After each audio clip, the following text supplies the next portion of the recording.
Pemirsa, pertemuan ketiga mata kuliah Teknik Reportase dan Investigasi Berita menghadirkan nuansa yang berbeda.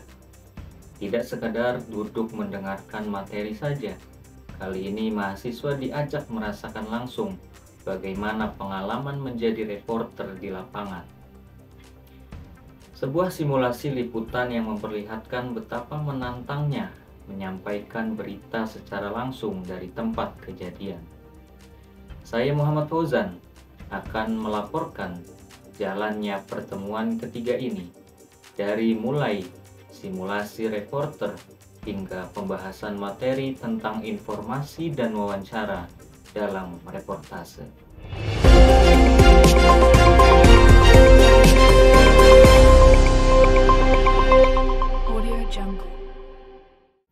Pertemuan dibuka dengan simulasi liputan.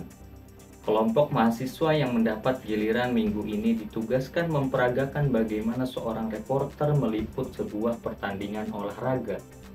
Lokasinya digambarkan di Stadion Gelora Bung Karno, tempat bersejarah bagi sepak bola Indonesia. Selama kurang lebih 20 menit, mahasiswa berperan sebagai reporter yang menyampaikan jalannya pertandingan, mewawancarai narasumber, serta menggambarkan suasana stadion. Simulasi ini memberikan suatu gambaran yang nyata bagaimana tekanan, kecepatan, dan kejelian yang dibutuhkan ketika seorang jurnalis melaporkan sebuah acara besar.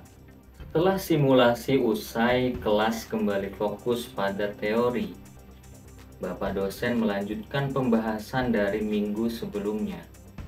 Jika sebelumnya kita telah memahami apa itu berita, nilai berita, dan tahapan reportase, maka minggu ini kita masuk lebih dalam pada dua hal penting dalam pekerjaan jurnalis, yaitu informasi dan juga wawancara. Informasi adalah bahan utama sebuah berita. Tanpa informasi, berita tidak bisa lahir. Namun tidak semua informasi bernilai berita. Ada informasi yang penting, ada pula informasi yang sepele. Seorang reporter dituntut untuk bisa memilah dan memilih mana informasi yang benar-benar layak disiarkan kepada publik. Dalam proses reportase, informasi bisa didapatkan dari berbagai sumber. Yang pertama adalah pengamatan langsung, dokumen, data resmi, maupun pernyataan narasumber. Disinilah kejelian reporter diuji, bagaimana mengolah informasi mentah menjadi sajian berita yang padat, akurat, dan mudah dipahami. Selain mengumpulkan informasi, reporter juga harus melakukan sebuah wawancara. Wawancara adalah proses bertanya langsung kepada narasumber untuk mendapatkan fakta, pendapat, atau penjelasan. Ada beberapa hal yang harus diperhatikan ketika kita melakukan sebuah wawancara. Yang pertama adalah menentukan siapa narasumber yang tepat. Kemudian menyusun daftar pertanyaan sebelum wawancara. Kemudian mendengarkan dengan baik jawaban yang diberikan. Kemudian mencatat atau merekam agar informasi tidak hilang. Melalui sebuah wawancara, seorang reporter bisa mendapatkan perspektif yang lebih dalam. Sebuah berita menjadi lebih hidup, tidak hanya berisi data kering saja, tapi juga suara manusia yang nyata. Pertemuan ini memperlihatkan bahwa reporter sejati harus memiliki dua kemampuan sekaligus, yaitu menguasai teori dan terampil dalam praktik.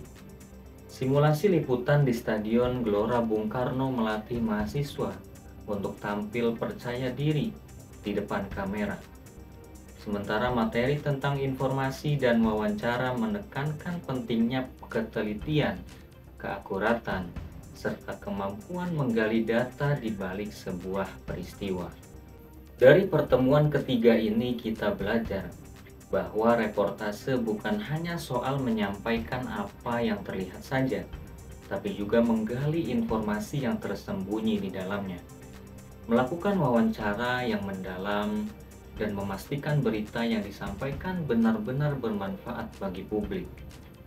Dengan latihan yang nyata di kelas, mahasiswa semakin disiapkan untuk menghadapi dunia jurnalistik yang penuh dengan tantangan. Saya Muhammad Fauzan, melaporkan untuk Learning Journal Report. Sampai jumpa di pertemuan berikutnya.